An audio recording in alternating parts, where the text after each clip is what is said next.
Christmas Eve in Boston was supposed to feel magical. Snow fell in slow, delicate flakes. Twinkling lights wrapped around street lamps like ribbons. Families hurried past restaurant windows, their laughter muffled by the cold. But for Jamal Carter, sitting alone at a small table in Piccolo Veneno, an overpriced Italian restaurant in Back Bay, it felt like the holidays were mocking him. His blind date had lasted exactly 11 minutes. 11 minutes from polite greeting to visible disappointment to the final blow. The woman whose name he'd already forgotten stood from the table without ordering a drink. She didn't meet his eyes. Her voice was apologetic but firm. "You're great, but I'm just not interested in someone with parental responsibilities." She left him staring at her half-folded napkin. Jamal didn't chase after her. He'd heard worse. He'd endured harder. But sitting there with his coat draped across the chair and Christmas music playing, a slow romantic version of Have Yourself a Merry Little Christmas, he felt the sting anyway. 7 years of single parenting. 7 years of balancing grief and responsibility. And still women treated his daughter like baggage instead of a blessing. Jamal forced a breath. He needed to leave before the humiliation sank its teeth too deep.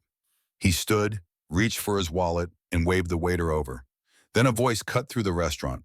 Not loud, not demanding, but sharp enough to stop him mid-motion. "Excuse me." Jamal turned, expecting a waitress, maybe a request to move his seat. Instead, a woman at the next table lifted her gaze from a glass of red wine and said, "Are you busy?"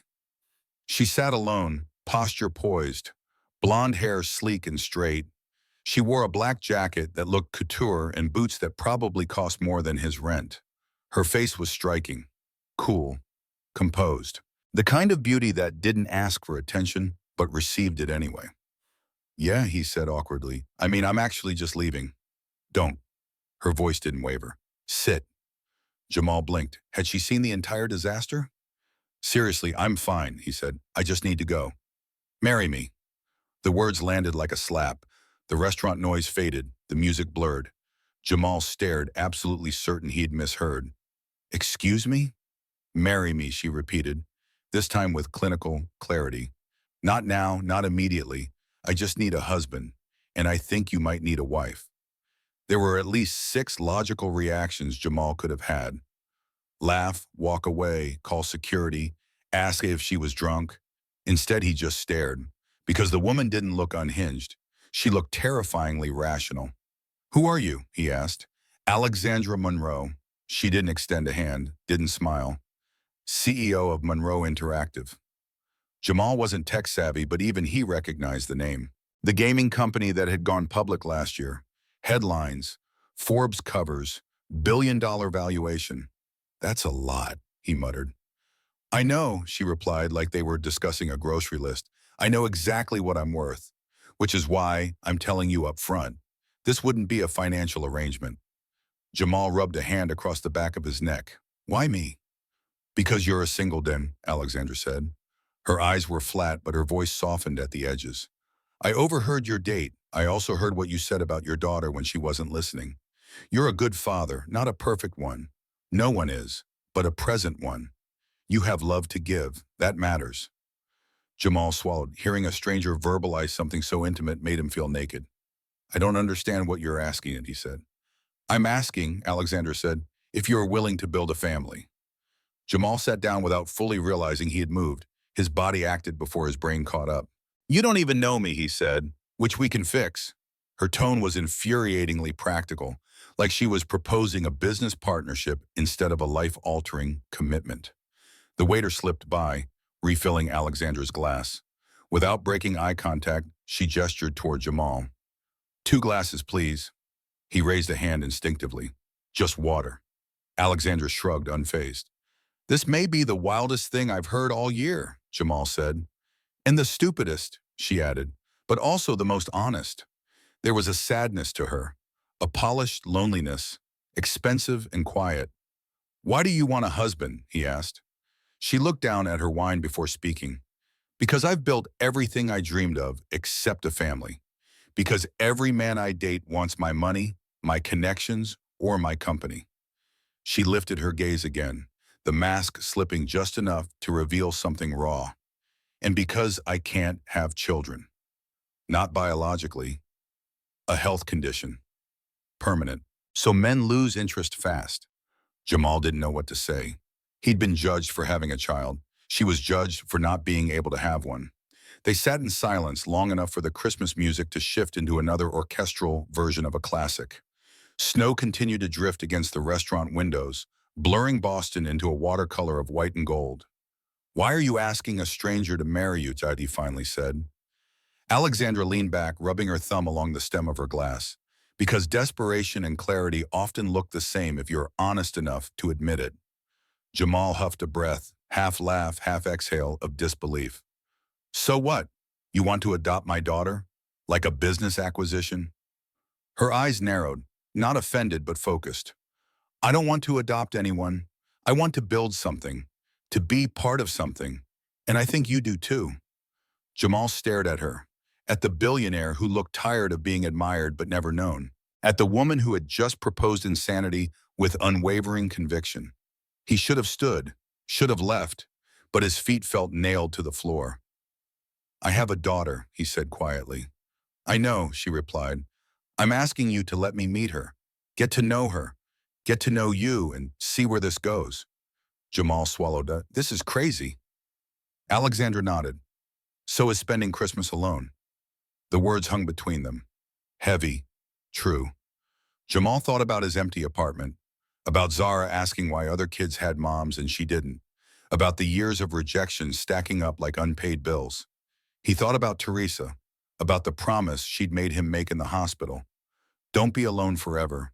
Don't make grief your only companion. "One meeting," and he said, "Saturday, public place." "Thank you," Alexandra said.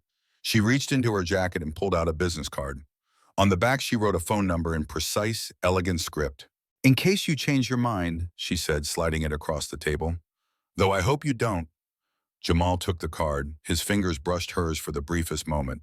Then she stood, gathered her coat, and walked out of the restaurant without looking back. The waiter appeared. "Your bill, sir." Jamal realized he had forgotten to pay. He signed the slip with shaking hands. The card sat on the table. White, simple, impossibly heavy. He picked it up and read the number 3 times. Then he slipped it into his wallet and walked out into the snow. He didn't know it yet, but he'd just agreed to something that would change everything. Jamal woke at 6 in the morning. He hadn't slept well. His mind kept replaying the restaurant, the woman, the proposal. "Marry me." He rolled out of bed and padded to the kitchen. Saturday mornings meant chocolate chip pancakes, a tradition he and Zara had built over the years, long after grief had scraped all the joy out of their mornings. He mixed batter, cracked eggs, measured vanilla. The mechanical routine settled him. Footsteps on the stairs, small, quick. Zara appeared in the doorway. Wild curls framed her face. Her pajamas were inside out because she insisted on dressing herself. "Morning, baby girl," Jamal said. "Morning, daddy." She climbed onto the kitchen stool, swinging her legs. "You seem weird today." "I'm fine." "Are you?" She tilted her head. 7 years old, but she saw through him like glass. "We're meeting someone at the park later," Jamal said, flipping a pancake. "Her name is Alexandra." Zara perked up. "Is she your friend?" Jamal hesitated. "She wants to be."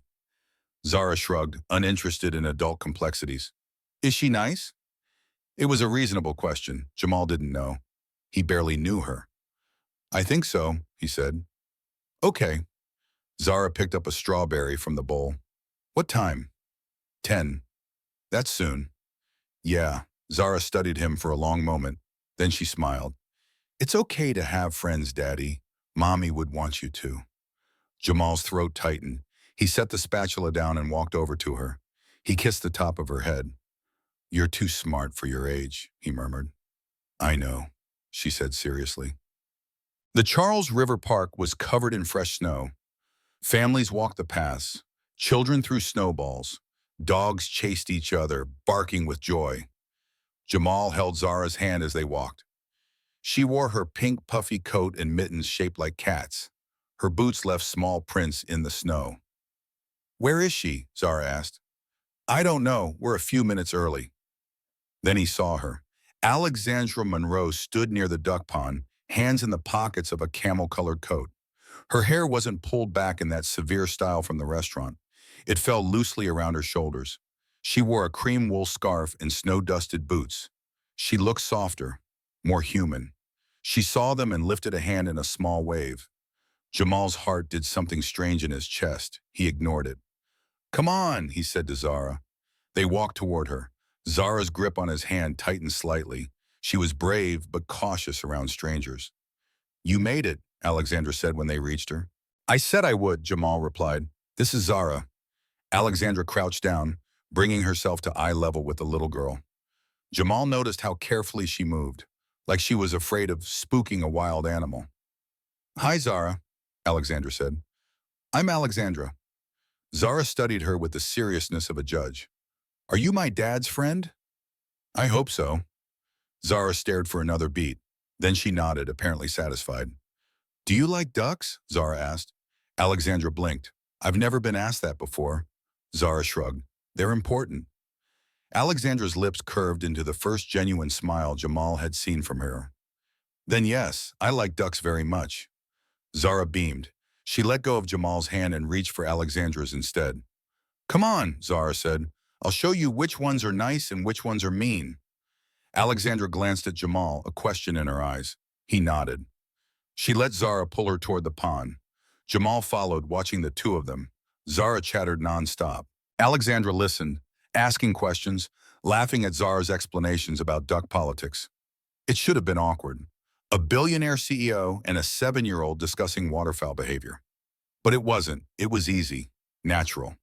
They walked for an hour. Zara fed the ducks breadcrumbs from a bag Jamal had brought.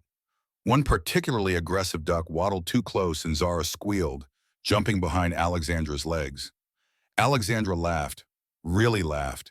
The sound was bright and unguarded. Jamal realized he'd never heard her laugh before. It transformed her face, made her look younger, less burdened. "You're good with her," Jamal said quietly as they walked side by side. Zara had run ahead, chasing a squirrel. "I like children," Alexandra replied. "I just can't have them." She said it without drama, without bitterness, like she'd repeated the words so many times they'd lost their sting. "Does it bother you if people know?" Jamal asked. "It bothers me when they pity me," she corrected. Her eyes stayed on Zara. "Or assume I'm incomplete because of it." Jamal understood that. He'd been told he was too much. She'd been told she wasn't enough. Different wounds, same pain. Zara ran back to them. "Can she see my room?" Jamal opened his mouth. He'd planned for this to be a quick meeting. An hour, maybe 2. But before he could speak, Alexandra answered. "I'd love to." Zara grabbed both their hands, one small brown hand in her father's, one in Alexandra's. She swung between them as they walked back toward the parking lot. "This is nice," Zara said. "What is?" Jamal asked. "Having 3. Duh. Jamal's house was small, a rental in Somerville that he'd lived in since Teresa died. The paint peeled slightly in places. The porch light flickered when it got too cold. Inside, the living room smelled like cinnamon and crayons. Every wall was covered with Zara's drawings, framed like they belonged in a museum. Alexandra stopped in front of each one. She studied them with real attention. Not the polite interest adults usually showed, genuine appreciation. "She's talented," Alexandra said. "She gets it from her mom," Jamal replied. "Teresa was an artist." Alexandra nodded. She didn't ask what happened to Teresa. The question lived in her eyes, but she didn't voice it. Jamal was grateful. "My room's upstairs," Zara called, already halfway up the stairs. They followed. Zara's room was an explosion of pink and glitter. Drawings covered every surface. Stuffed animals filled the bed. A small desk sat by the window, covered in markers and construction paper. "Do you draw?" Zara asked Alexandra. "Absolutely not," Alexandra said. Zara giggled. She grabbed a marker and held it out. "Try anyway." Alexandra took the marker. She knelt on the floor. Zara handed her paper. They spent the next 40 minutes coloring together. Alexandra's drawings were terrible. Lopsided animals and crooked houses. But Zara praised each one like it was a masterpiece. Jamal stood in the doorway and watched.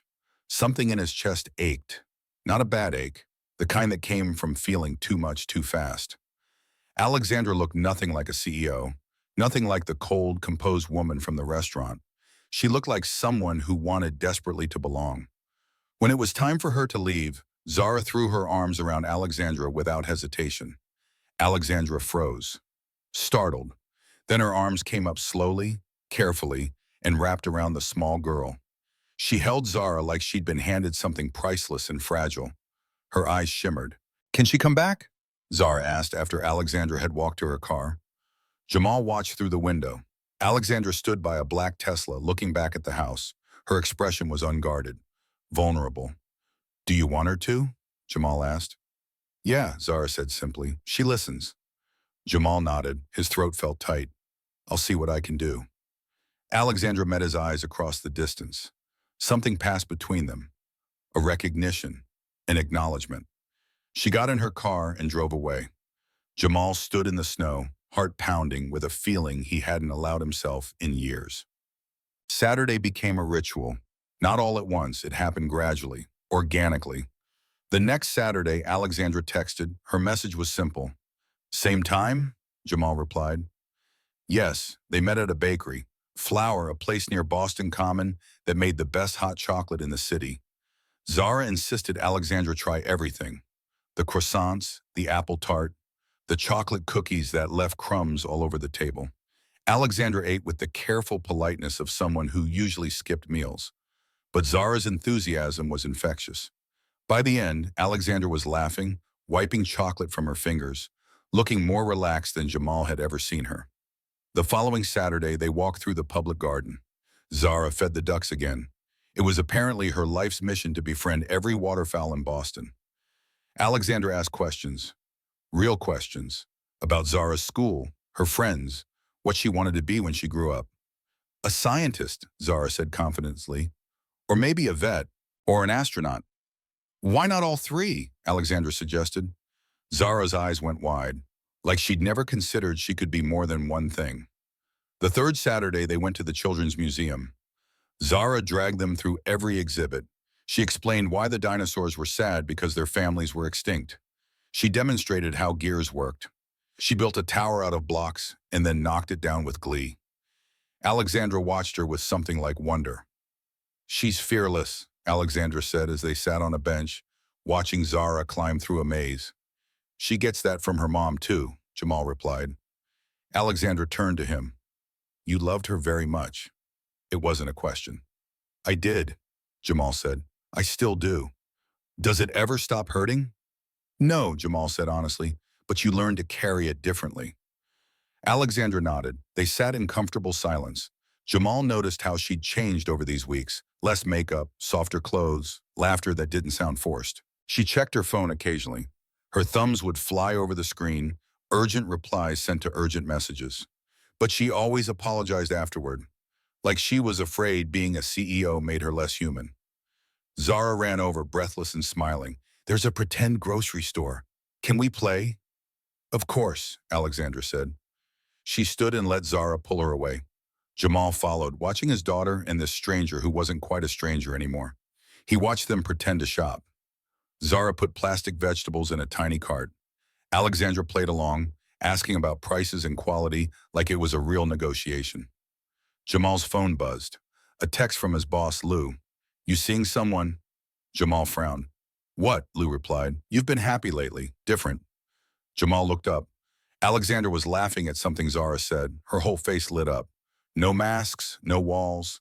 "Maybe," Jamal typed back. "About time," Lou replied. Jamal slipped his phone in his pocket. He walked over to join them. "Daddy, you have to buy milk," Zara insisted, thrusting a plastic jug at him. "Yes, ma'am," he said.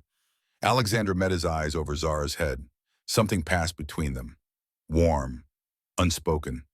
They left the museum as the sun was setting. The sky turned orange and pink. Snow began to fall again, light and gentle. "I had fun," Zara announced as they walked to the parking lot. "Me too," Alexandra said. She knelt down. "Thank you for letting me spend time with you." "You're welcome," Zara said seriously. Then she hugged Alexandra again. This time, Alexandra didn't freeze.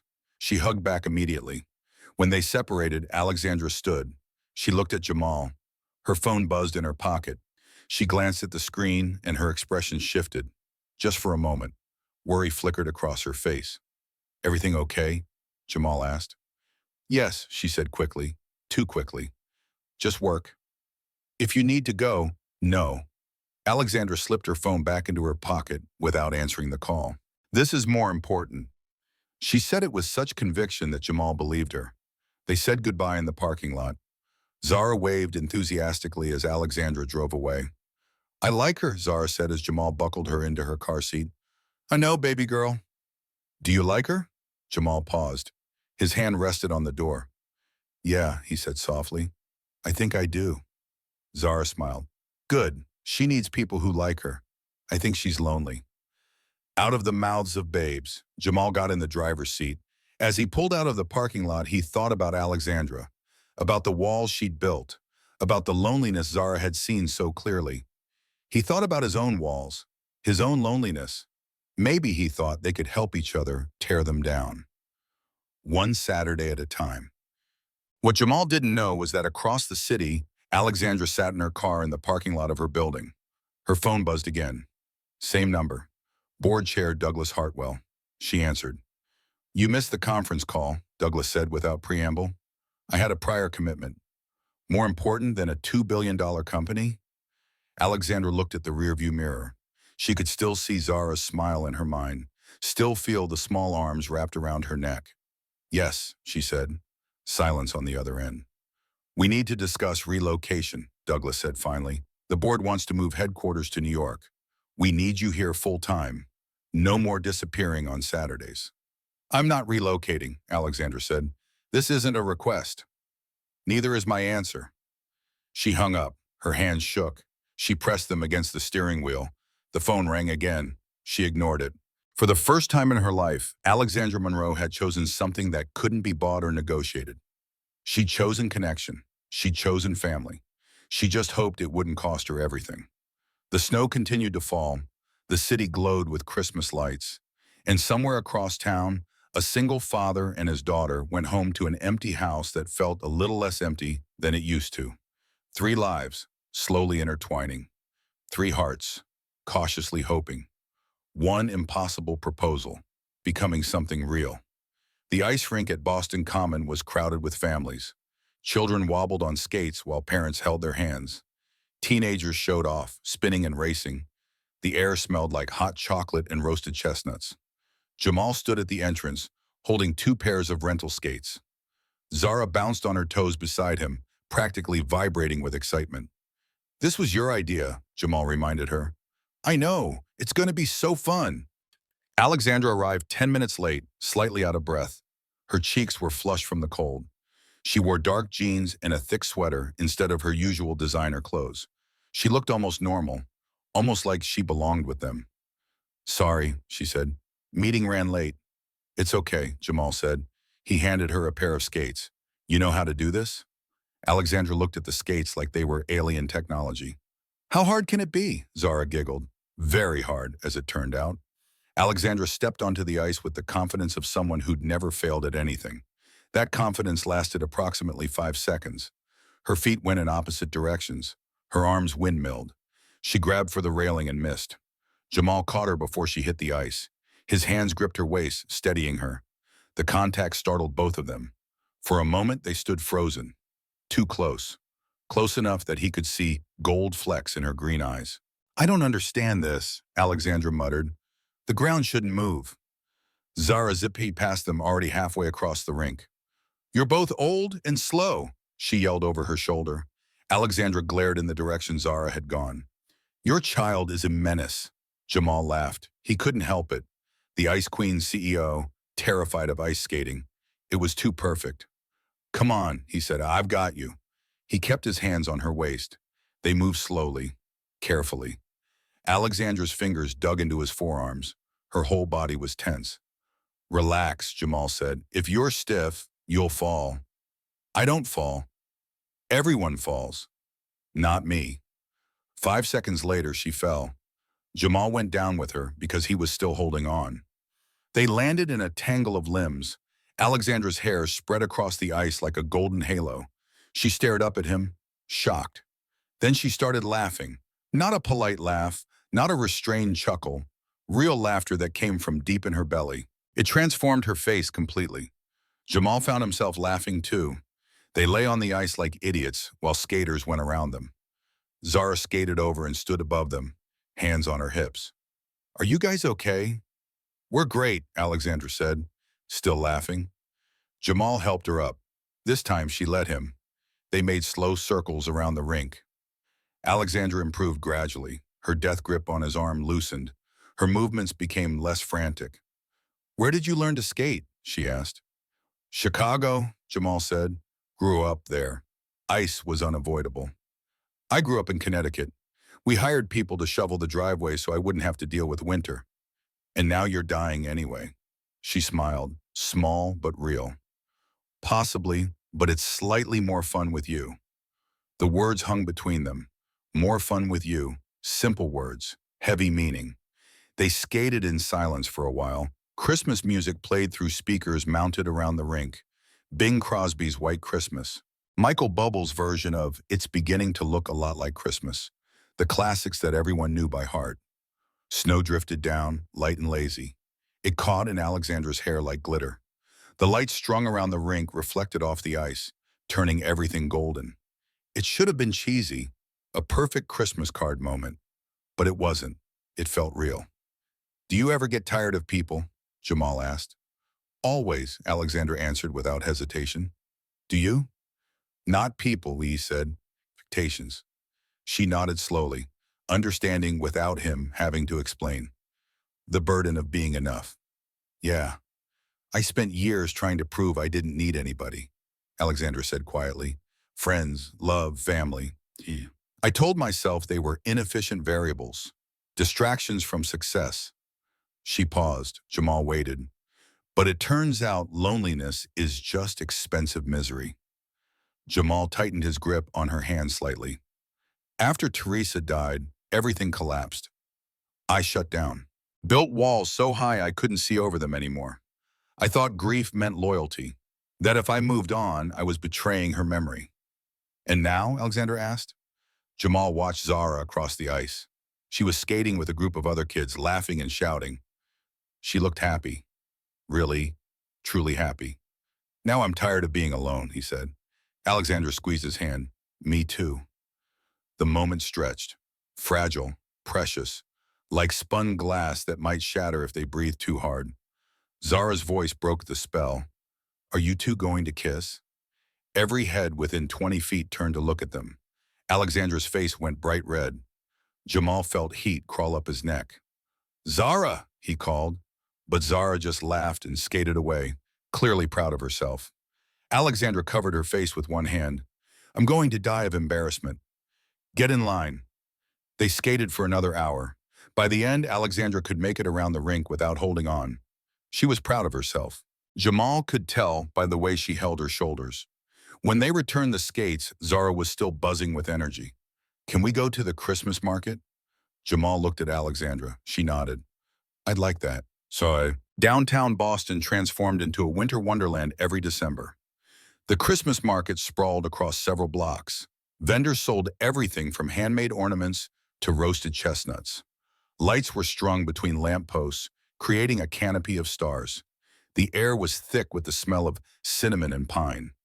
Zara darted between stalls, examining everything. She touched carved wooden toys. She admired glass ornaments. She charmed vendors into giving her free samples of fudge and candy canes. Jamal and Alexandra followed at a slower pace. Their shoulders brushed occasionally as they walked. Neither of them moved away. Alexandra's phone buzzed. Again.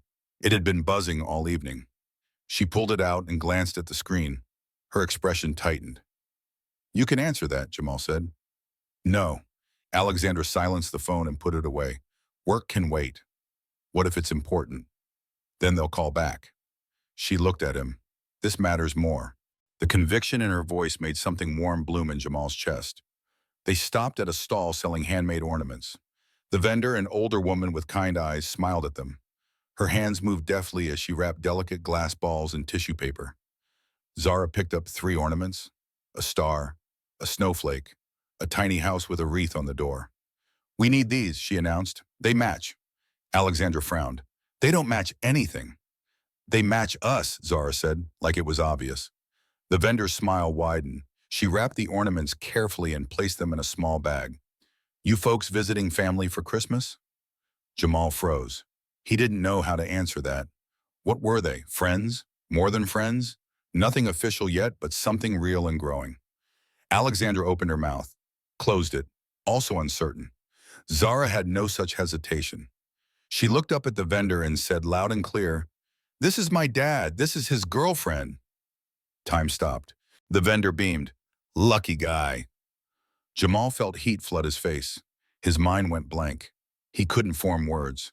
Alexandra didn't laugh. She didn't smile. She just stood very still, staring at nothing. That'll be $15, the vendor said cheerfully, oblivious to the tension. Jamal paid. They walked away from the stall in silence. Zara skipped ahead, completely unaware of what she'd just done. They made it a full block before Alexandra spoke. Her voice was quiet, careful. Am I your girlfriend? Jamal stopped walking. People flowed around them, carrying bags and laughing. The world continued, but in their small bubble, everything had gone still. Do you want to be? He asked. Alexandra stared at the ground. Labels scare me. They feel like expectations I'll fail to meet. Then we don't need them. She nodded, but something in her eyes dimmed. Jamal recognized that look. The fear of not being claimed, of being someone's secret instead of someone's choice. He'd done that to her without meaning to. Alexandra's phone rang, not a buzz, a full ring. She pulled it out. The name on the screen said board chair. I have to take this, she said. I'm sorry. She stepped away. Jamal watched her walk a few feet down the sidewalk. He couldn't hear her words, but he could read her body language. The way her shoulders hunched. The way her free hand clenched into a fist. She was getting bad news. When she came back, her face was carefully blank. The CEO mask firmly in place. Everything okay? Jamal asked. Yes, she said, too quickly. Just work. Zara ran back to them, holding a cup of hot cider. Can Alex come over for dinner? Jamal looked at Alexandra. She forced a smile. I'd love to. But something had shifted. The ease from earlier was gone. Replaced by tension, Jamal didn't understand. Jamal's kitchen was small but warm. He made pasta while Zara set the table. Alexandra sat at the kitchen island, watching. She'd taken off her coat, rolled up her sleeves. She looked exhausted. Can I help? She asked. You can keep me company, Jamal said. That's help enough. Zara chattered while they ate. She talked about school, about her friends, about the Christmas concert coming up. Alexandra listened, asking questions, but Jamal could tell her mind was elsewhere. After dinner, Zara wanted to put the ornaments on the tree. They'd bought a small tree the week before. It sat in the corner of the living room, already decorated with lights and a few old ornaments. Zara hung the new ornaments with great ceremony. See, she said, stepping back to admire her work. They balance the universe. Alexandra sat on the couch, silent. Jamal sat beside her, not too close, giving her space. Did Zara saying that bother you? He asked quietly. Alexandra shook her head slowly. It didn't bother me. It terrified me. Jamal waited. She would talk when she was ready, or she wouldn't. Either way, he'd wait. Every relationship I've had came with titles, Alexandra said finally. Partner, girlfriend, fiancé. Jamal's eyebrows rose. Fiancé? She nodded. 5 years ago, his name was Richard Chen, venture capitalist, Stanford MBA. Very successful, very appropriate. There was bitterness in the word appropriate. We look at perfect together, Alexandra continued. Rich, smart, strategic. We fit on paper, but we didn't feel anything. She twisted her hands together in her lap, a nervous gesture Jamal had never seen from her before. He proposed after my company went public. I think he saw it as a good merger. I said yes because I thought that was what successful people did. They built power couples. What happened? Jamal asked. I told him about the hysterectomy, about not being able to have children. Alexandra's voice went flat, emotionless, like she was reading from a script. He said, and I quote, "This changes things. I wanted children, biological children. You should have disclosed this earlier." Jamal felt anger kindle in his chest. He's an asshole. He was honest, Alexandra said. More honest than most. At least he didn't waste my time. It's not honest. It's cruel. She looked at him then, really looked at him. Her eyes were wet, but no tears fell. I called off the engagement, and I promised myself I would never step into something serious again unless I was absolutely sure it was real. And this, Jamal gestured between them. Us? Alexandra's breath hitched. This is real, I know it is. That's why it scares me. Jamal reached for her hand. She let him take it. Her fingers were cold. What are you afraid of? He asked. That you'll wake up one day and realize you still love Teresa more than you could ever love the idea of me. The words landed like stones. Heavy. Painful. Jamal turned to face her fully. I will always love Teresa. She gave me Zara. She gave me the best years of my life. Losing her nearly destroyed me. Alexandra nodded, started to pull her hand away. Jamal held on. But that doesn't make you second place, he said. Love isn't a competition. The heart doesn't work that way. Doesn't it? No. Jamal's voice was firm. Teresa wanted me to be happy. Before she died, she made me promise I wouldn't spend my life alone. She said grief was a lousy companion. She was right. Alexandra's eyes searched his face, looking for lies, finding none. I'm falling in love with you, Jamal said. The words came out quiet but steady. It scares me too, but I'm tired of being scared more than I'm alive. Alexandra made a sound, half sob, half laugh. I'm trying not to run from that. Then don't run. I don't want to. She squeezed his hand. But I need you to understand something. I'm not easy to love. I have control issues, trust issues. I don't know how to be in a family because I've never had a real one. I don't want easy, Jamal said. I want honest.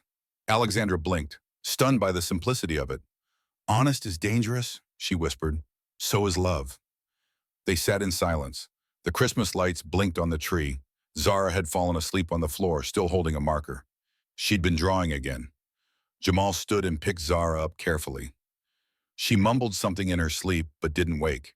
He carried her upstairs and tucked her into bed. When he came back down, Alexandra was standing by the window.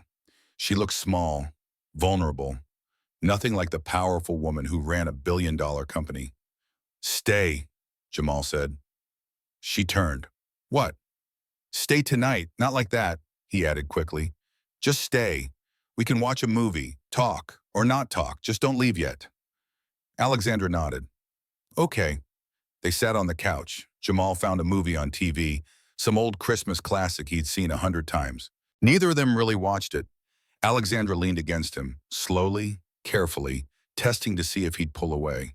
He didn't. He wrapped an arm around her shoulders and pulled her closer.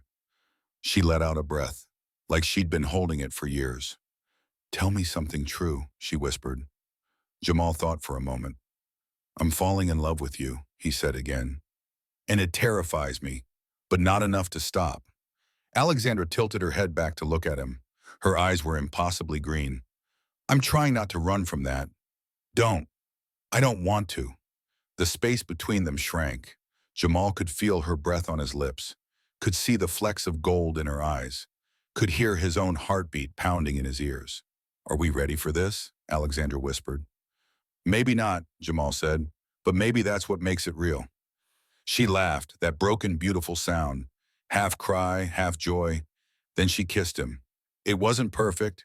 Their noses bumped, their teeth clicked, but it was honest. It was them. Two broken people choosing to be brave. When they pulled apart, Alexandra rested her forehead against his. Promise me something, she said. Anything. If we fall apart, don't let Zara think it was because she wasn't lovable. Jamal cupped her face in his hands.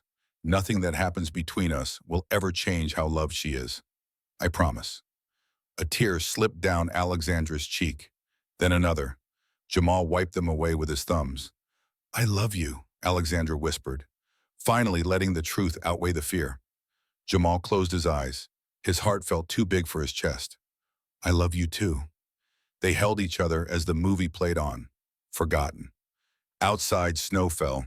Inside, two hearts that had been frozen began slowly to thaw. The elementary school gym smelled like glue sticks and popcorn. Paper snowflakes hung from the ceiling in crooked patterns. Someone had attempted a snowman backdrop that looked more like a haunted marshmallow. Parents filled rows of metal chairs, phones ready to record every moment. Jamal stood near the entrance with Zara. She wore a red sweater with sequin stars. Her hair was pulled back with a silver bow clip. She looked beautiful. She also looked nervous. "What if I forget the words?" she whispered. Jamal knelt down. "Then you make up new ones and look confident doing it." Zara giggled. Some of the tension left her shoulders. The gym doors opened. Cold air swirled in. Alexandra stepped inside, wearing a navy coat and cream sweater. Her hair was slightly windswept. Her cheeks were pink from the cold. She didn't look like a billionaire CEO. She looked like someone's girlfriend. Someone's almost family. Jamal's breath caught. "Hi," Alexandra said, smiling. "You came," Zara breathed. "I said I would." Zara threw her arms around Alexandra's waist. Alexandra hugged her back, bending down to whisper something in Zara's ear. Whatever she said made Zara smile. The concert started. It was beautifully chaotic. Kids sang off key. Teachers smiled with the desperate energy of people who'd heard these songs too many times. Microphones squealed like tortured ghosts. But when Zara's class took the stage, none of that mattered. Jamal watched his daughter with the heavy, swelling ache of a parent who never stopped marveling at their child's existence. Alexandra watched too, her body angled toward the stage, her eyes soft with something Jamal recognized. Love. Not the complicated kind. The simple, pure kind that children inspired. Halfway through a song about reindeer friendship, Zara scanned the crowd. Her eyes found Alexandra. Not Jamal. Alexandra. Something sparked across Zara's face. Joy so bright it was almost painful to witness. Alexandra's hand found Jamal's. Her palm was warm, trembling slightly. Not from cold, from emotion she didn't know how to manage. For a moment, the chaos of the gym blurred. It was just the three of them, connected, a family. When the concert ended, parents swarmed the stage. Kids waved programs and shouted for attention. Zara ran toward them, holding 3 drawings. She flipped to one that made Jamal's throat tight. 3 stick figures holding hands beneath a Christmas tree. The tallest had curly hair. The middle had long blonde hair. The smallest had brown scribbles for curls. Underneath, in determined handwriting, it said, "My family." "This is us," Zara announced proudly. Alexandra stared at the drawing. Her eyes filled fast, silent tears that broke through years of carefully maintained control. "Is this okay?" Zara asked, suddenly uncertain. Alexandra crouched down, voice trembling. "It's more than okay." She kissed Zara's forehead. Her hands shook. Jamal felt his heart fracture and expand at the same time. Nothing had ever mattered as much as this moment. Nothing had ever scared him more. Then a voice behind them shattered everything. "Jamal." He turned, his stomach dropped. Sarah Morrison stood there. Teresa's older sister, perfectly styled hair, designer clothes, disapproving expression that he knew too well. "Sarah," he said, keeping his tone neutral. "I didn't know you'd be here." "It's a school concert." Her gaze flicked to Alexandra, then to Zara's drawing, then back to Jamal. "You're already introducing Zara to someone new." The word new carried weight, accusation. "Sarah, this isn't the time," Jamal said. But Sarah wasn't listening. "Wow, Teresa hasn't even been gone 2 years and you're already moving on." Alexandra stiffened. Guilt flashed across her face, even though she had no part in Teresa's death, even though she'd done nothing wrong. Jamal's chest tightened. "It's not moving on, it's healing." Sarah scoffed. The sound was sharp, cruel. "Healing? By replacing Teresa with some rich stranger?" Zara stepped forward. Her voice was small but firm. "She's not replacing anyone." Sarah ignored her completely. She held up Zara's drawing. "And you let Zara draw this? This fantasy?" Jamal's jaw clenched. "Sarah, stop." "Teresa would be heartbroken," Sarah said, her voice cold as the snow outside. The words hit Alexandra like a physical blow. She flinched, her face drained of color. Jamal looked at her and saw something devastating. The immediate belief that she didn't belong, that she was the intruder. The replacement, the mistake. Panic seized him, not because of Sarah, but because he saw the truth in that moment. He hadn't claimed Alexandra.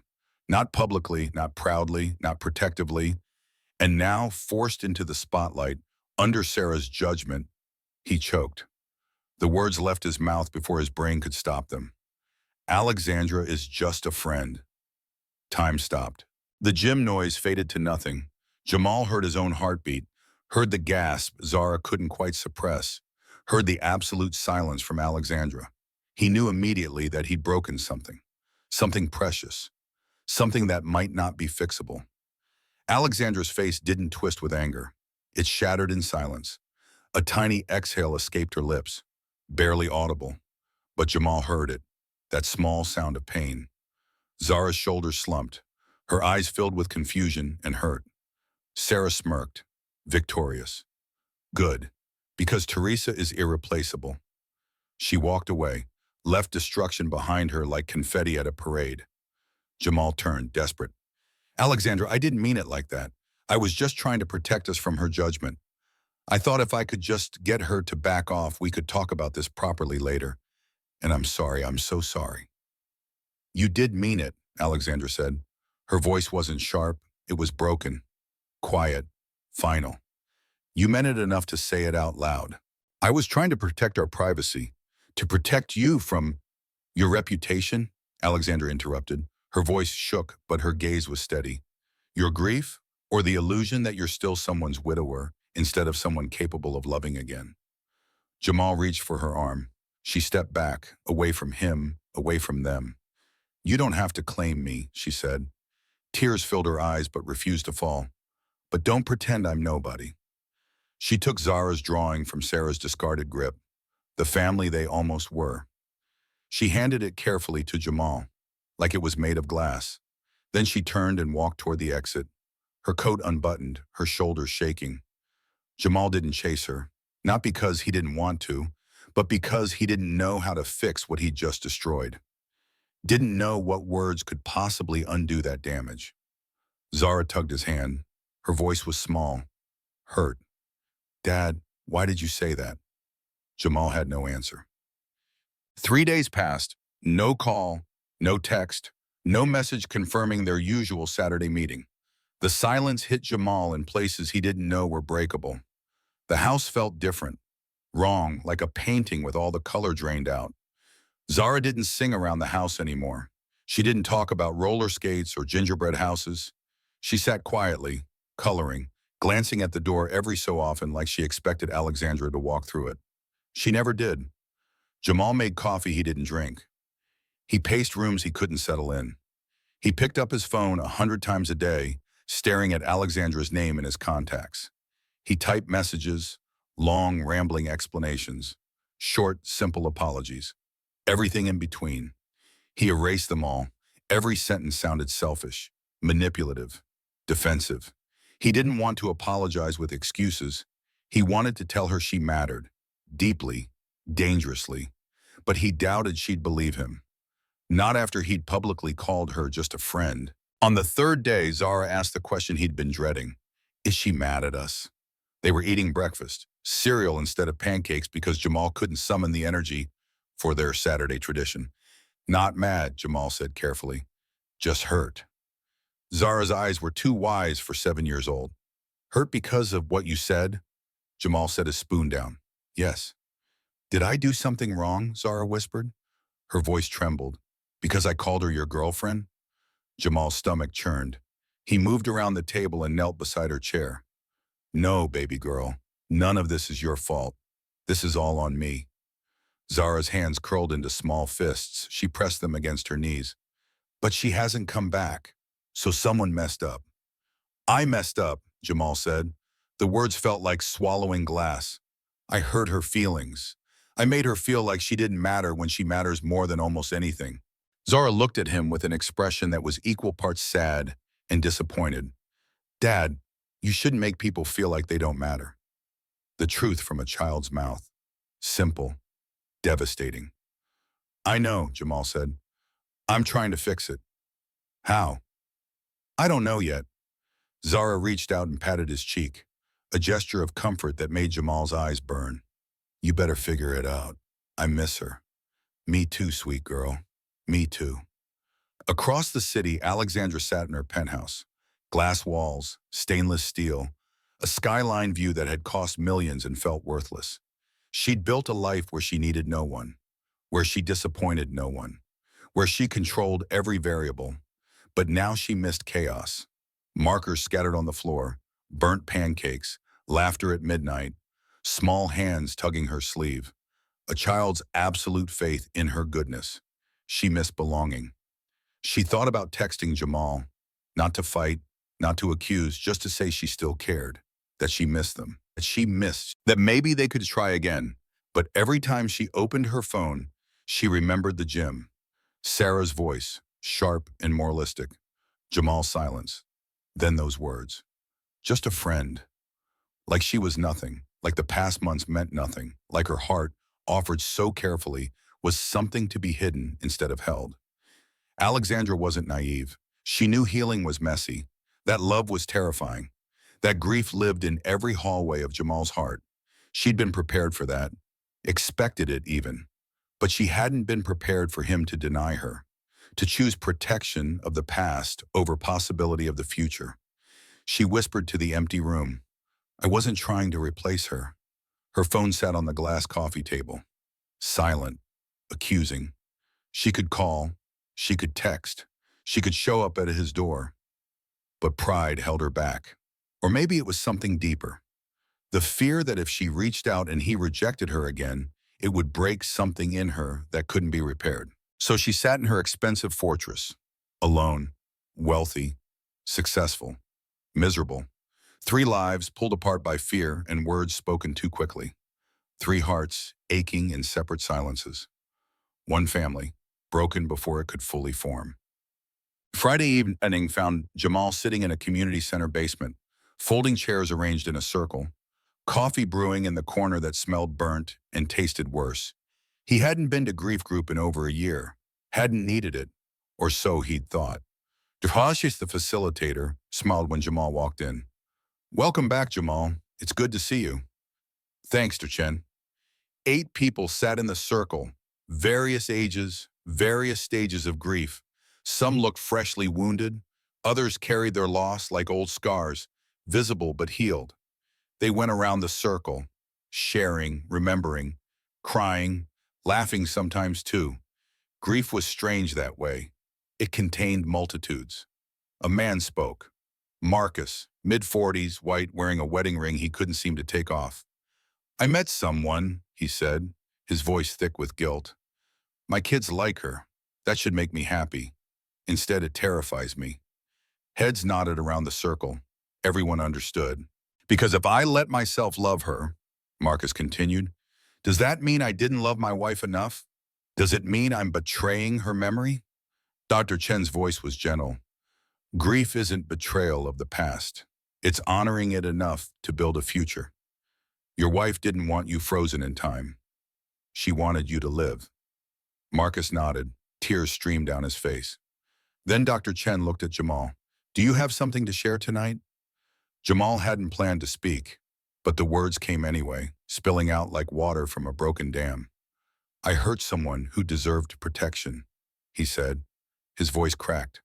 I failed her because I'm still failing myself. I chose grief over love, and I lost both. The circle waited, patient, understanding. I met someone, Jamal continued. She's incredible, strong and vulnerable and real. My daughter loves her. I love her. But when someone challenged me, when someone made me choose between honoring my late wife's memory and claiming this new love, I froze. I denied her, called her just a friend, and I saw something break in her eyes. He put his head in his hands. I don't know how to fix it. Dr. Chen spoke quietly. Do you want to fix it? More than anything. Then start by being honest with her, with yourself. Teresa's love for you didn't end because she died, and your love for someone new doesn't diminish what you had with her. You can hold both. You don't have to choose. The words settled into Jamal's chest. Heavy. True. After the meeting, he sat in his truck in the parking lot. Teresa's photo was tucked in the sun visor. He pulled it out and looked at her smile. That bright, beautiful smile that had first made him fall in love. T, he whispered, I need your permission to let go. Not of you, never of you, but of the guilt, the fear. Snow fell gently against the windshield. The world was quiet. I think you'd like her, Alexandra. She's scared like me, broken like me, but when she smiles at Zara, I see what we could be. I see a future I didn't think I deserved. His voice broke. If you're listening, give me a sign. Tell me it's okay to love again. Tell me you're not disappointed in me. Wind blew, the photo in his hand fluttered slightly. Teresa's smile looked back at him. Warm, kind, forgiving. Maybe it was his imagination. Maybe it was wishful thinking. But Jamal felt something shift. Some weight he'd been carrying lifted just a fraction. Okay, he said. I'll try. I'll fix this, I promise. He tucked the photo back in the visor, picked up his phone. His hands shook as he typed. The message was simple, honest. I'm sorry for the gym, for not standing by you, for making you feel invisible when you have given us nothing but presence and love. You are not just a friend. You matter to me. And to Zara. I miss you. We miss you. He stared at the words for a long time. Then, before he could talk himself out of it, he hit send. The message showed as delivered, then read. No reply came. Jamal waited. 5 minutes, 10, 20, nothing. He started the truck, drove home through empty streets. The city glowed with Christmas lights. Everyone else's joy felt like mockery. But as he pulled into his driveway, his phone buzzed. His heart stopped. He grabbed the phone so fast he nearly dropped it. Alexandra's message was short. I'm scared, Jamal, but I miss you too. Relief punched the air from his lungs. His hands shook so hard he could barely type back. Can we talk? Even if it's messy, even if we don't know what this is. The pause felt eternal. Then her reply came. Tomorrow, your house. But I'm not promising anything, Jamal typed quickly. I don't need promises, just honesty. Her final message appeared. Then prepare yourself. I'm not easy to love. Jamal smiled through tears, whispered to the empty truck. I know. And neither am I. He sat in the driveway for a long time. Snow fell, the world turned. And somewhere across the city, a woman sat in her penthouse, staring at her phone, letting hope crack through her armor. Tomorrow would come. They would talk. And maybe, just maybe, they could find their way back to each other. One honest word at a time. Saturday morning arrived with pale sunlight filtering through winter clouds. Jamal woke at dawn. He hadn't slept well. His mind kept replaying everything. The restaurant, the ice skating, the kiss, the concert, the betrayal. Alexandra was coming today. To talk. Maybe to forgive, maybe to say goodbye. He didn't know which scared him more. He spent the early hours cleaning. The house didn't need it, but his hands needed something to do. He straightened pillows already straight, wiped countertops already clean. He lit the sugar cookie candle Zara loved because she said it made the house feel warm. Zara appeared in the kitchen doorway, still in her pajamas. Her hair was a nest of curls. She rubbed sleep from her eyes. Is today the day? She asked. Yeah, baby girl. Is she gonna forgive you? Jamal's throat tightened. I don't know. Zara walked over and hugged his waist. You have to tell her the truth. That's what you always tell me. You're right. I know. She pulled back and looked up at him. I'm gonna draw her a picture, just in case. Just in case what? Just in case words aren't enough. Out of the mouths of babes, Zara ran upstairs.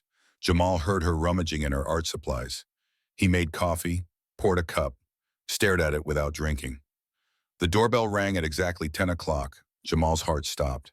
Started again. Faster than before. He walked to the door, took a breath, opened it. Alexandra stood on his porch. She wore a gray wool coat, no makeup. Her hair was pulled back in a loose ponytail. Her eyes were swollen like she hadn't slept. But she was here. She'd come. Hi, she said. Her voice was soft but steady. Hi. Jamal stepped aside. Come in. Alexandra hesitated on the threshold. Like entering meant risking something she couldn't take back. Then she stepped inside. The house smelled like sugar cookies and coffee. Christmas lights twinkled on the tree. It should have felt welcoming. Instead, the air was thick with tension. "Zara's upstairs," Jamal said. "She wanted to give us time to talk."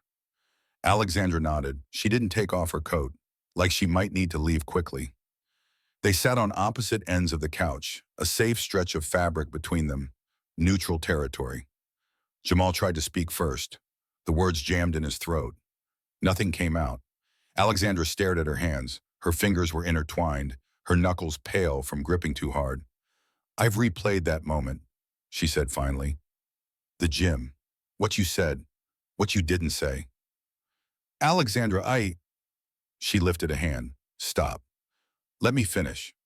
Jamal closed his mouth, nodded. "I'm not here to attack you," Alexandra continued. "I know grief is complicated. I know losing someone leaves shadows that never really disappear." She took a breath. "But I need you to understand something. I wasn't trying to replace Teresa. I wasn't trying to erase her. I was trying to build something new, something real, with you and Zara." Her voice shook. "And you didn't defend me. Not from Sarah, not even from yourself." The words landed like stones, each one heavy. "True. You're right," Jamal said. "I failed you." Alexandra finally looked at him. Her eyes were glossy, but there was fire in them, anger mixed with hurt. "I don't need perfection, Jamal. I don't need promises that everything will always be easy. But I need to know you won't disappear when things get messy." "I don't want to disappear," Jamal said. "Not from you, not again." Alexandra let out a shaky exhale. Exhaustion was visible in every line of her posture. "I've spent years being strong. In boardrooms, in interviews, in relationships that never asked who I was, only what I could offer." She laughed. The sound was bitter. "I became a brand instead of a person. And I told myself that was enough, that success could fill the empty spaces." "And now?" Jamal asked gently. "Now I know it can't." She looked at him. "I let my walls down for you. I let myself hope. And when Sarah attacked me, when she said Teresa would be heartbroken, you didn't stand up for me. You chose the easy path, the safe path." Jamal leaned forward, his elbows rested on his knees. "I don't care about the brand, Alexandra. I care about you, the real you, the woman who colors with my daughter, the woman who can't ice skate but tries anyway, the woman who laughs with her whole heart when she finally lets herself." "Do you?" Alexandra's voice cracked. "Because loving me means dealing with my fear, my control issues, my inability to trust that anything good will stay. It means knowing I want a family, but I don't know how to be in one." Jamal didn't flinch. "I don't want easy. I want honest." Alexandra blinked, stunned by the simplicity. "Honest is dangerous," she whispered. "So is love," Jamal countered. "And you're not the only one scared." He paused, breathed through the ache in his chest. "I killed something beautiful that day. Not because I didn't care, but because I cared so much that I panicked. Sarah represents everything I've been running from. The judgment, the guilt, the fear that moving on means betraying Teresa's memory. And when she confronted you, you reverted," Alexandra said. "Yes," Jamal's voice was raw. "I became the widower again instead of the man falling in love. And I hurt you in the process. I'm sorry. I'm so deeply sorry." Alexandra wiped at her cheek. A frustrated tear escaped. "I don't know if I can trust you yet." Jamal nodded. He'd expected that. "Then let me earn it, slowly, clumsily, but consistently. But every day, for as long as it takes." The silence stretched, heavy, fragile. Then footsteps on the stairs, small, determined. Zara appeared carrying a tray. 3 mugs sat on it, hot chocolate with marshmallows piled high, cinnamon sprinkled unevenly on top. The tray wobbled slightly in her small hands. "I made peace drinks," Zara announced. Alexandra's face crumpled. Then she laughed, a real laugh that broke through the tension like sunlight through clouds. Zara set the tray on the coffee table with great ceremony. She handed Alexandra a mug. "I'm sorry if we hurt your feelings. We didn't mean to. We love you." Alexandra choked on her first sip. Tears streamed down her face. She set the mug down and pulled Zara into a fierce hug. "I love you too, so much." Zara hugged her back. Then she climbed into Alexandra's lap and settled there like she'd been doing it her whole life, like she belonged there. Alexandra held her, one hand cradling Zara's head, the other wrapped around her small body. She breathed in, breathing in the weight of belonging, the possibility of family. Jamal watched them. His heart felt too big for his chest, too full, too fragile. "Do you want to stay for dinner?" Zara asked. Alexandra glanced at Jamal over Zara's head, a question in her eyes. He nodded. "Permission granted. Please stay." "I'd like that," Alexandra said. Zara smiled, triumphant. "Good, because Dad's cooking pasta and it's not great, but it's better when we eat with someone we like."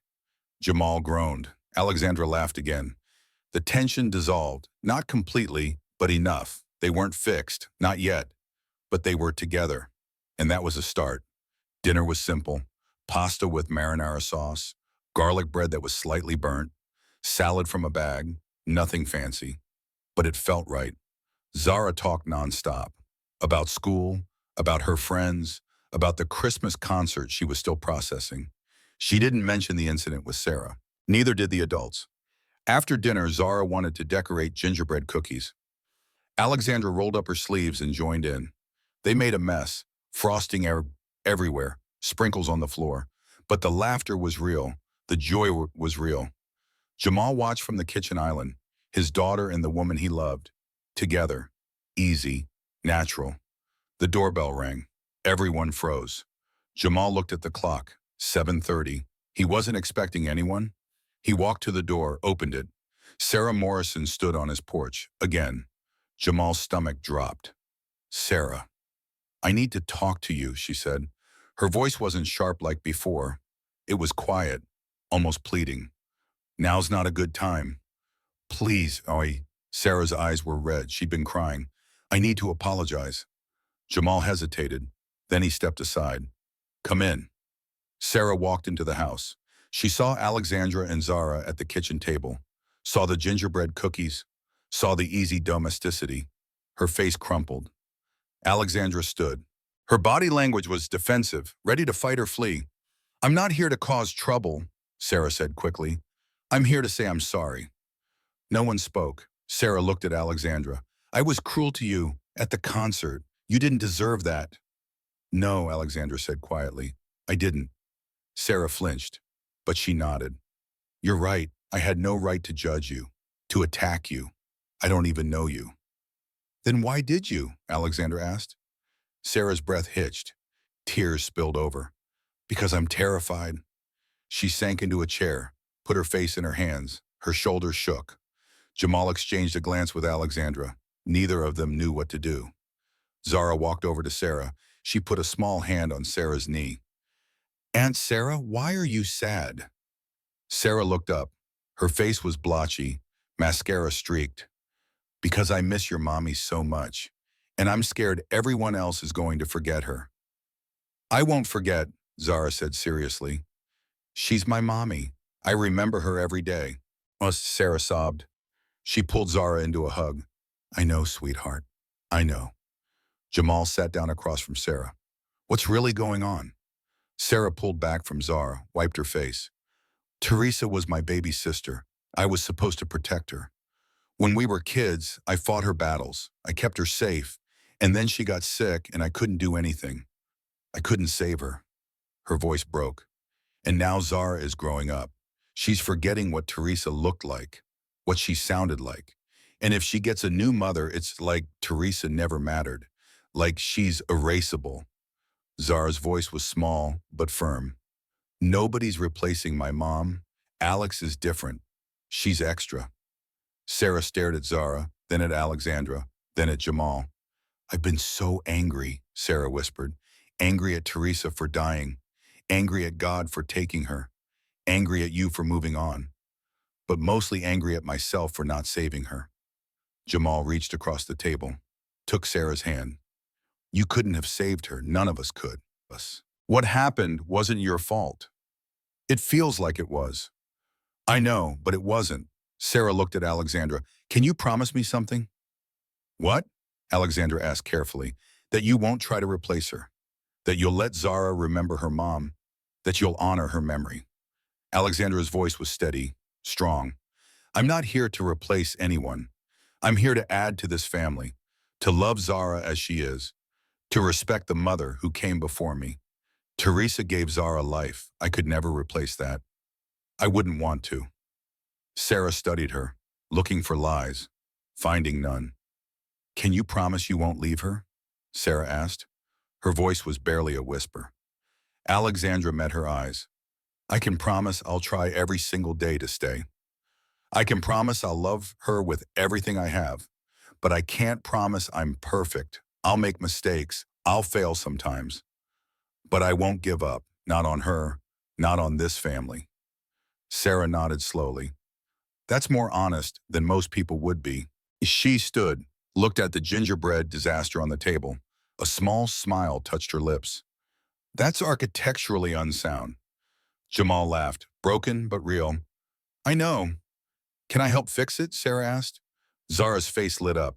Yes, we need an engineer. They spent the next hour decorating gingerbread together.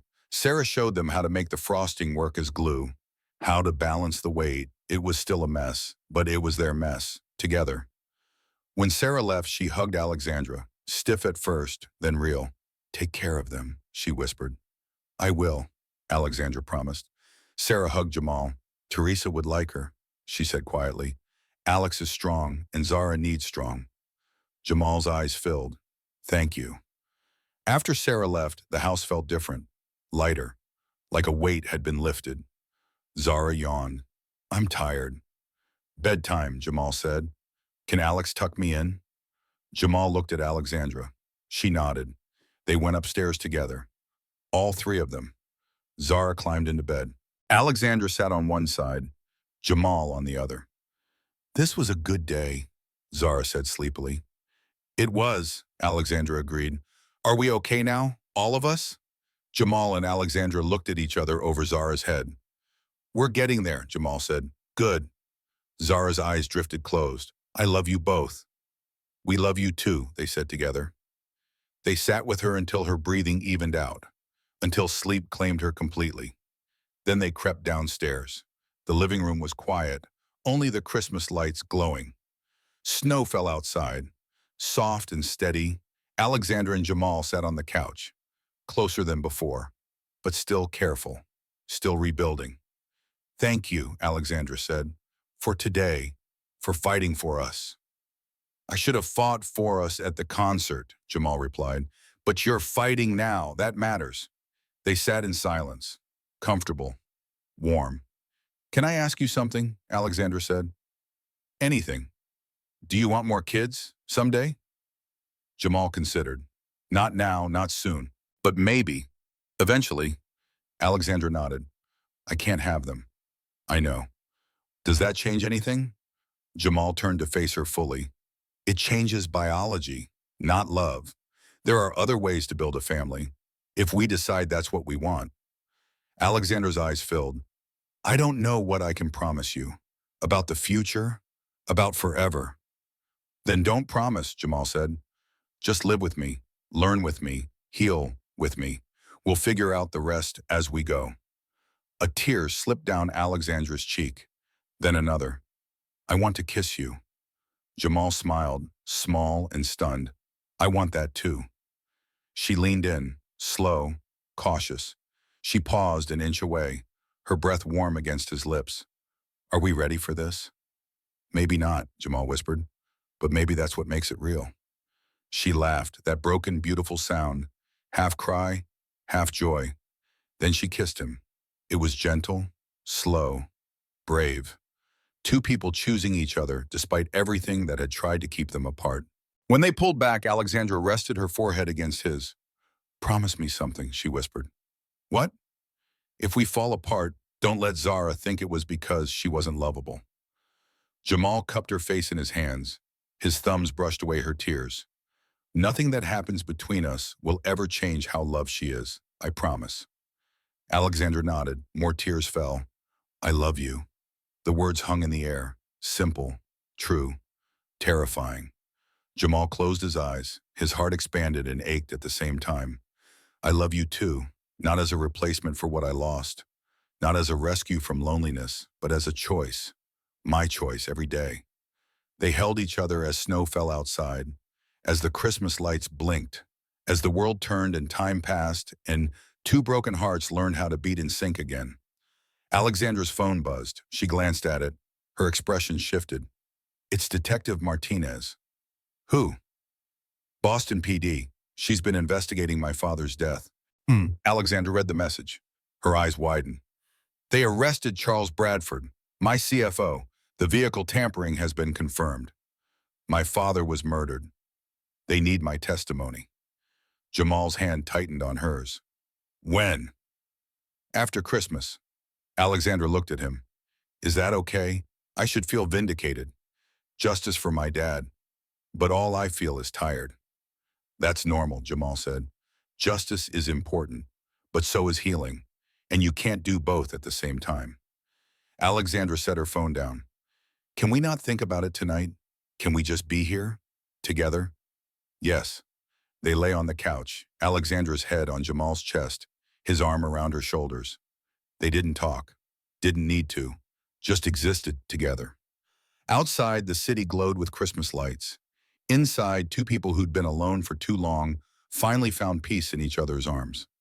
Christmas Eve arrived with perfect weather, clear skies, fresh snow, the kind of day that belonged on greeting cards. Jamal woke early. Alexandra was still asleep on the couch. She'd stayed over. Nothing had happened. They just held each other. Talked until late, fallen asleep tangled together. He watched her sleep. Her face was peaceful, younger without the weight of stress, beautiful in the morning light. She stirred, opened her eyes, smiled when she saw him watching. Hi. Morning. Did I snore? Like a chainsaw. She swatted his arm. He laughed. The sound was light, happy, real. Zara's voice floated down from upstairs. Is it Christmas yet? Not yet, baby girl, Jamal called back. Still one more day. Footsteps thundered down the stairs. Zara appeared in her pajamas. She saw Alexandra on the couch and her face lit up. You stayed. I did. Are you staying for Christmas? Alexandra looked at Jamal. He nodded. If you want me to.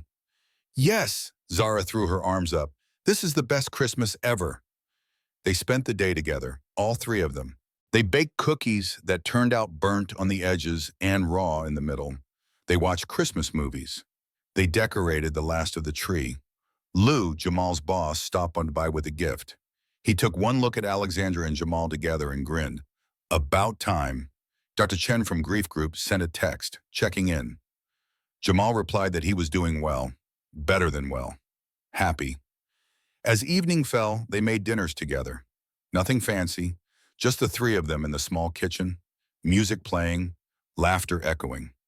After dinner, after Zara had gone to bed with promises that Santa was coming, Jamal and Alexandra sat by the Christmas tree. The lights twinkled, the room was warm, everything felt right. Do you ever worry this won't last? Alexandra asked quietly. All the time, Jamal admitted. How do you deal with it? I remind myself that nothing worth having is guaranteed, but that doesn't mean it's not worth trying for. Alexandra nodded. She was quiet for a long moment. Then she said, My board wants me to relocate to New York. Jamal's heart sank. What did you tell them? I told them no. What? I'm staying in Boston. Permanently. She looked at him. I'm not choosing between my career and you. I'm building both. Boston headquarters. I negotiated it. They agreed. Relief flooded through Jamal. You did that for us? I did it for me, Alexandra corrected, because for the first time in my life, I know where I belong. Jamal pulled her close, kissed her forehead, her cheeks, her lips. I love you. I love you too. They sat in the glow of the Christmas tree. Two people who'd been broken, who'd been lost, who'd been alone, now together, now healing, now building something beautiful from the pieces. Christmas morning arrived with magic, not the manufactured kind, the real kind, the kind that came from love and family and belonging. Alexandra woke on the couch. Zara was curled against her, still sleeping. One small hand clutched Alexandra's sweater, like she was afraid Alexandra would disappear if she let go. Jamal stood in the doorway, watching them, His heart was so full it hurt. A few months ago, his life had been a loop. Work, home, Zara, grief, repeat. Now his living room smelled like cinnamon and pine. His heart beat next to someone else's. His daughter slept with the confidence that love stayed. "Morning," he said softly. Alexandra opened her eyes, smiled. "Merry Christmas." "Merry Christmas." Zara woke up, saw the presents under the tree, shrieked with joy. "Santa came!" The next hour was beautiful chaos. Wrapping paper everywhere, tape stuck to furniture and hair and clothing. Zara squealed over every gift, even the boring ones. Socks, pajamas, a book about science. Alexandra had bought Zara an art set, professional quality markers and paper and paints. Zara's eyes went wide. "This is too much." "It's exactly enough," Alexandra said. Zara threw her arms around Alexandra's neck. "Thank you. I love it. I love you. I love you too, sweet girl." Jamal gave Alexandra a small box. She opened it carefully. Inside was a simple silver bracelet, engraved with 3 words: faith, hope, love. "It's beautiful," she whispered. "It's us," Jamal said. "What we're building." Alexandra had gifts for Jamal too. A new jacket, work gloves, practical things. But given with thought, with care. But the best gift came from Zara. She handed Alexandra a drawing, 3 people holding hands under a Christmas tree. But this time the drawing was more detailed, more mature. The figures had faces, smiles. The tree had ornaments. At the top, in careful letters, it said, "My family." "This is you," Zara said, pointing to the middle figure with long blonde hair. "See, I put hearts around you, because you're love." Alexandra's eyes filled. She pressed the drawing to her chest. "Thank you, Zara. I'll treasure this forever." "You earned it," Zara said simply. After presents, they bundled up and went for a walk. The city was quiet. Most people were home with family. The streets glowed with Christmas lights. Snow crunched under their feet. Alexandra held Jamal's hand. No hesitation, no fear, just connection. "This is perfect," she said. "It is." They walked to Boston Common, let Zara play in the snow, watched her build a snowman with sticks for arms and rocks for eyes. "I never thought I'd have this," Alexandra said. "A family, people who love me for who I am, not what I can provide." "You have it now," Jamal said. "I know." She looked at him, snowflakes caught in her hair like diamonds. "Thank you for taking a chance on me, for letting me in, for loving me even when I'm difficult." "You're not difficult, you're real, and that's all I want." They kissed, soft and sweet, while snow fell and Zara played and the world spun on.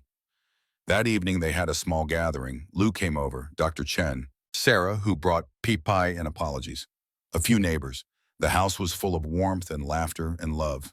They ate too much, told stories, laughed until their sides hurt. It wasn't fancy, it wasn't perfect, but it was theirs. After everyone left, after Zara had gone to bed, Jamal tucked her in. She was still clutching the art supplies Alexandra had given her. "This was the best Christmas ever," Zara said sleepily. "It was," Jamal agreed. "Dad?" "Yeah, baby girl? Do you think she'll stay forever?" Jamal's throat tightened. Forever is a big word, but I think she wants to stay for a very long time. "Good," Zara yawned, "because she makes us better." "She does, and you make her better too." Zara smiled. "Before she was shiny, now she's warm." Jamal laughed, zoofed and choked. "Go to sleep, philosopher." "Okay, Dad." "Yeah? If being a family gets hard, don't leave each other." Jamal leaned down, kissed her forehead. "I promise we'll try.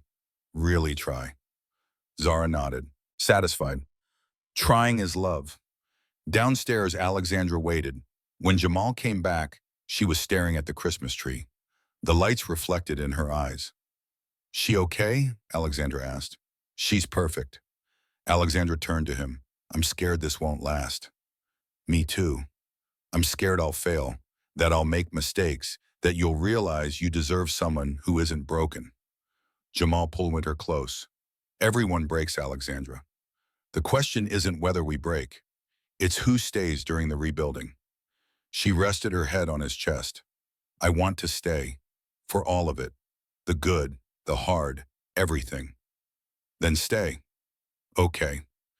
They held each other as the fire crackled, as snow fell outside, as the world turned and time passed. Two broken people, choosing to be brave, choosing to heal, choosing each other, one day at a time. 6 months later, Boston was green instead of white. Summer had arrived with warm breezes and long days. Jamal, Alexandra, and Zara sat on a blanket in Boston Common, a picnic spread around them. Sandwiches, fruit, cookies, the simple pleasure of being together. Zara was drawing, always drawing. Her art had improved dramatically. The lessons Alexandra paid for were paying off. Can I see? Alexandra asked.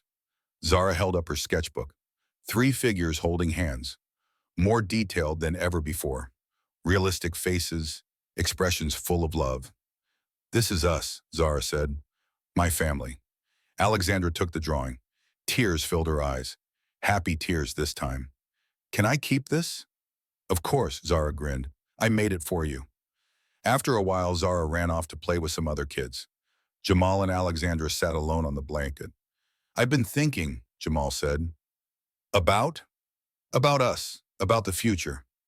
Alexandra's heart picked up speed. And? These past 6 months have been the happiest of my life since Teresa died. You've been amazing with Zara. Patient, loving, present. You've made our house feel like a home again. He reached into his pocket, pulled out a small velvet box. Alexandra's breath caught. I love you, Alex, Jamal said. His voice steady despite the emotion in his eyes. I'm in love with you, and I don't want to spend another day without knowing you're mine, officially, permanently.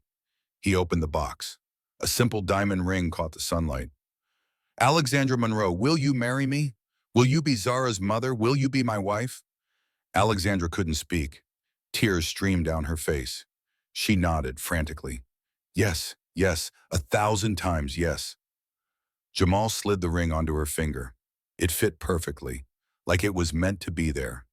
They kissed, deep and real and full of promise. Zara's voice rang out across the park. Finally, I've been waiting forever. They broke apart laughing.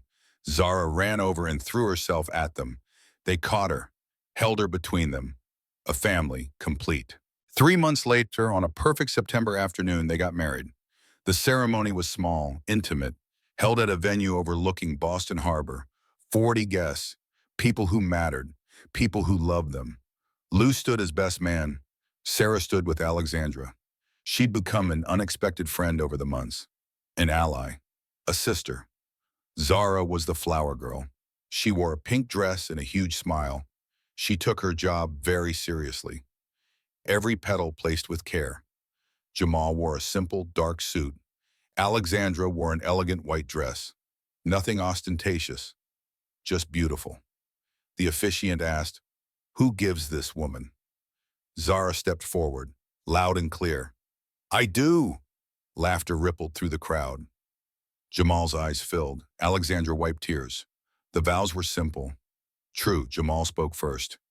Alex, you gave me permission to live again, to love again, to believe that second chances are real. I promise to protect you, to cherish you, to make you laugh every single day. I choose you, today and always. Alexandra's voice shook but held. Jamal, you saved my life, not from danger, but from loneliness. You taught me that family isn't about blood. It's about choice, and I choose you, every day, forever. They exchanged rings, simple bands that matched. The officiant smiled. I now pronounce you husband and wife. They kissed, the crowd cheered. Zara jumped up and down. Now we're really family. The reception was perfect. Dancing, laughing, celebrating. Lou gave a toast that made everyone cry. Sarah gave one that made everyone laugh. But the best moment came at the end of the night. Jamal, Alexandra, and Zara stood together looking at a display table. On it sat a framed drawing, Zara's latest. 4 figures now, 3 people and a dog they had adopted last month. A rescue mutt named Lucky. The caption read, My Forever Family. Alexandra stared at it. This is everything I never knew I needed. It's everything we all needed, Jamal said. Zara hugged them both. Can we go home now? I'm tired. They laughed, gathered their things, said goodbye to guests, drove home through streets they knew by heart. Home, not a house. Home, where they belonged, together. That night, after Zara was asleep, Jamal and Alexandra stood on their back porch. Stars glittered overhead. The city hummed in the distance. Are you happy? Alexandra asked. More than I thought possible, Jamal replied. You? Completely. He pulled her close. She rested her head on his chest, listened to his heartbeat. Strong, steady, sure. Thank you, she whispered. For what? For taking a chance on me, for saying yes to that crazy proposal in the restaurant, for building this with me. Jamal smiled. Best decision I ever made. They stood together, husband and wife, partners, best friends, watching the stars, planning the future, living in the present. Two broken people who found each other, who chose each other, who healed each other. Three hearts, one family, forever. Someone once asked Jamal why he was willing to risk his heart again after losing Teresa. He told them this: love isn't about never feeling pain. It's about believing joy is worth the risk. Teresa taught me how to love deeply, how to give completely, how to be present. Alexandra taught me how to love again, how to let someone in, how to trust that happiness could exist after loss. And Zara taught me that family is something you build, day by day, choice by choice, heart by heart. I'm not a hero, I'm just a man who got a second chance, a man who said yes to an impossible proposal, a man who learned that grief and joy can coexist, that loving again doesn't diminish what came before. This is my family, my forever family, built from hope and courage and an insane proposal in an Italian restaurant on Christmas Eve. I choose them every single day. And that choice, that's the greatest gift I've ever been given.